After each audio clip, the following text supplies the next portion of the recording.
الحمد للہ الذی جل وعلا والصلاة والسلام علی خاتم الانبیاء والمرسلین اما بعد۔ سامعین محترم، روزے کے دوران اگر دانت سے خون نکلے تو اس سے روزے پر کوئی اثر پڑے گا یا نہیں، اس سے روزہ فاسد ہوگا یا نہیں؟ تو اس مسئلے کی مکمل وضاحت یہ ہے کہ روزے کے دوران اگر دانت سے خون نکلے اور منہ کے اندر رہے، حلق سے نیچے نہ جائے بلکہ اس کو باہر پھینک دے تو اس سے روزہ فاسد نہیں ہوتا، روزہ خراب نہیں ہوتا۔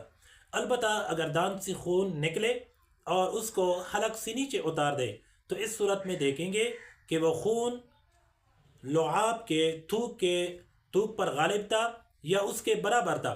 اگر خون لعاب پر، تھوک پر غالب تھا یا اس کے برابر تھا اور حلق سے نیچے اتار دیا تو اس سے روزہ فاسد ہو جائے گا، بعد میں ایک روزہ کی قضا کرنی ہوگی، البتہ اس پر کفارہ نہیں ہوگا۔ اور اگر لعاب خون پر غالب تھا، لعاب خون پر غالب تھا اور اس کو نیچے حلق سے اتار دیا تو اس صورت میں روزے پر کوئی اثر نہیں پڑے گا، روزہ فاسد نہیں ہوگا۔